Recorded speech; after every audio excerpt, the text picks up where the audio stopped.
For 50 years, McCoy Stadium was home to the Paw Sox, but now this stadium is empty. This place has been home to some form of professional baseball since 1946. So what's next for this stadium? More on that in a moment, but first, let's take a look back. The project to build the stadium began in 1938 and was championed by then Pawtucket Mayor Thomas P. McCoy, initially known as Pawtucket Stadium. It was completed in 1942 and in 1946 was officially named in honor of Mayor McCoy, who had died in 1945. McCoy Stadium first began hosting minor league baseball games in 1946. From 46 until 1969, there were a few teams that played in McCoy. And in fact, for 16 years in that span, there wasn't any baseball at McCoy. And then in 1970, that all changed. The Boston Red Sox relocated their Eastern League affiliate, the Pittsfield Red Sox, to Pawtucket, becoming the Pawtucket Red Sox. The franchise spent 3 seasons playing in the AA Eastern League before being promoted to the AAA International League. In 1976, facing thousands of dollars of debt, owner Phil Inez threatened to move the team to New Jersey, but sold the franchise to a man named Marvin Adelson, who lost the ball club after threatening to move to Massachusetts. During that year, the team was briefly known as the Rhode Island Red Sox. That lasted just 1 season, and then just before 1977, Canadian businessman Ben Mondor arrived on the scene and successfully resurrected the franchise. So many memories created inside this place, but perhaps the most memorable occurred in 1981, longest game ever played. It started on April 18th, and after 32 innings, the game was called at 4:07 a.m. on April 19th, with the game tied at 2. When the game finally did resume on June 23rd, it took only 18 minutes to complete, as Dave Koza of the Paw Sox drove in the winning run in the bottom of the 33rd inning. 2 future Hall of Famers part of that game, Cal Ripken Jr. and Wade Boggs. And by the way, 19 fans remained in the stands when the game was called on that early morning at 4:07 a.m. on the 19th of April, and all 19 received lifetime passes to McCoy Stadium. In 1998, the stadium underwent a major multi-million-dollar renovation project, increasing seating capacity from 6,000 to just over 10,000 seats. And for many years, the Paw Sox were among the league leaders in attendance. Pawtucket claims its second Governor's Cup. The Paw Sox won 4 championships while in Pawtucket: 1973, 1984, 2012, and 2014. So back to Ben Mondor, the man responsible for rescuing the Paw Sox from bankruptcy, keeping them here for 50 years. He was born in Quebec, raised in Woonsocket. Ben, very close friends with my former colleague Karen Adams. The two of them had many conversations over the years, including this one shortly before his death in 2010. America's national pastime, baseball, at McCoy Stadium, future stars and dreams, inside great moments of the past. You've got 28 years of programs, autographed balls by each team, and the award plaque at the bottom. So here's the history of the Paw Sox. This is Ben Mondor's pet project. It took him 4 weeks to put 24 years of history on the walls. These are the 30 best players the fans think ever played in McCoy. Oh, but look, I mean, there's such great names up. But walking down here is like walking down memory lane. That it is. Here's some highlights. Rice, Lynn, Fisk, and there's their autographed bats. Now see over here you have Vaughn, Hurst, Clemens. That's Joe Morgan getting arrested there. He was thrown out of a game, wouldn't leave the field. He had to get the sheriffs to get him off. This here is the legend of the longest game in the history of professional baseball. Right here at McCoy Stadium. Here's Marty Barrett scoring the run. Yeah. And that's Wade Boggs who was on deck. Here's the actual plate that he scored on. I've always kept it. The major leagues were on strike at the time, so there was no baseball anywhere. And us playing the 33-inning game brought the whole world here, and as they said, the only game in town. Isn't that something to have that history with this franchise, with this ball club, to have the longest game in the history of baseball was right here? That's when I knew God loved us and we'd be a success. And this is my first team, 77. 77. Yeah. And you look down this hall and all this history, and you're a man that came in here didn't say, I don't know baseball. You know, I walk down here once in a while, and I say, good Lord.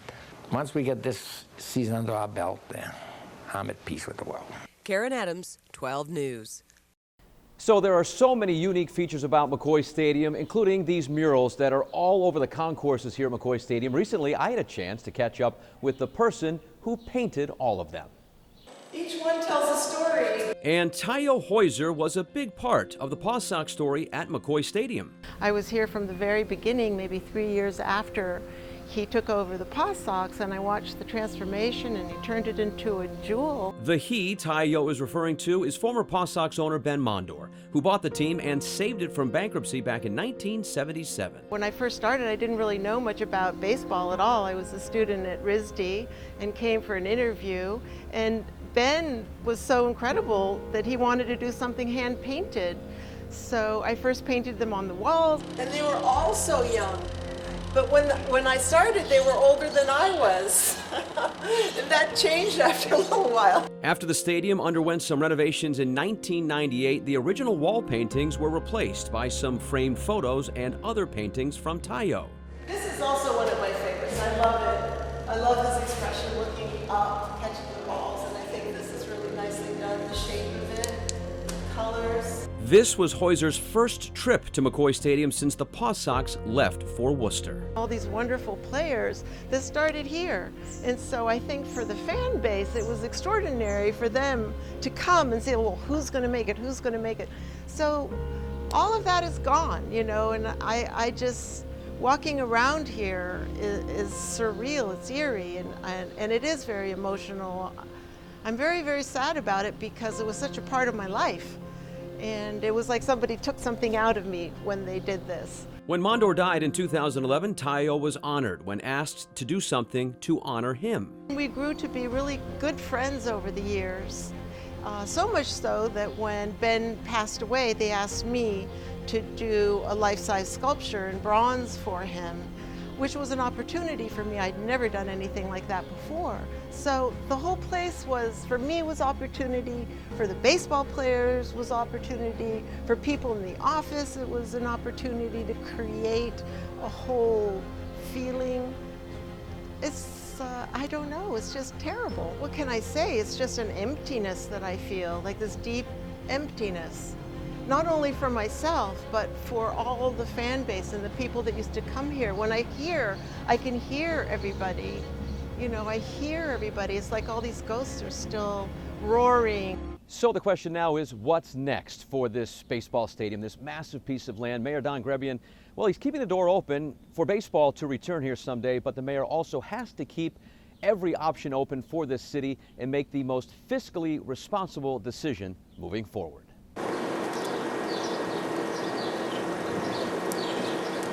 There is something just eerie about an empty stadium, a home to so many great baseball moments and memories, and now, well, it's starting to look like a home would look like that nobody has lived in for a while. It's mixed emotions, like, you know, we're sad. Pawtucket Mayor Don Grebian City is now paying for something that's not being used. We want to have baseball here. It was, you know, part of our history and a morale booster, and you know, everybody made the decisions for different reasons. So now we're here trying to pick up those pieces and figure out what's the best way to do it. There are still plenty of pieces of history on display inside the stadium. The many murals of former players in the concourses and on the walls of those long walking ramps, and the tribute to the longest baseball game ever played. 33 innings in 1981 over the course of 3 days and 2 different months. That's still there, but there are now also pieces of signs missing and billboards that have fallen down, some paint falling as well. Would I love to have baseball here? Yeah, but it can't cost the city or anything. We're already handling what we can't even afford now. An outside management team has been hired by the city at the cost of $6,500 per month. Just like a home that's on the market, McCoy still needs to look good, have a strong curb appeal for a potential new tenant. Does it make sense for the city to keep this place open and get a team in here? So the real question comes in is, what's the highest and best use? And then there are the lawsuits. City of Pawtucket, according to the mayor, has been left, quote, holding the bag that the Red Sox and the state of Rhode Island dropped when the team decided to leave for Worcester. As part of it, we've asked them not only to live up to their obligation here, but also to take a look at their commitment that they wanted to keep their legacy here, and what could they do? Could they give us the Paw Sox name? Would they be willing, the Red Sox, to put a single-A team here? And if not, then we have to do what's right, and maybe it's taking it down while there's a lot of history. And I don't think anybody, you know, from a morality standpoint wants to do that. In the meantime, 50 miles up the road in Worcester, former Paw Sox co-owner Larry Lucchino has been showing off his shiny new home. After many cost overruns, some COVID-related, others that weren't, the new Polar Park cost over $155 million to build, almost double the amount of a proposed deal to keep the Paw Sox in Rhode Island. But as you can see, it's a different flavor of ice cream. I mean, it's 78 years old, and this is brand new, and this has so many features that aren't there. Back at McCoy, the grass will be cut again soon, and perhaps a fresh coat of paint here and there to make it more appealing for a potential new tenant. So maybe we might hear this again. We've been outreached by colleges, by high schools, by organizations to use this as a public venue. Unfortunately, it's a cost to us. If baseball is no longer an option, the mayor told me the land could be used for many things, like a new public safety complex for the city or a massive government center. A new high school for the entire city has also been discussed. But if it makes sense financially, I get the sense that the mayor would really like to see baseball back here at McCoy Stadium. Again, only if it makes sense. For 12 News, I'm Patrick Little.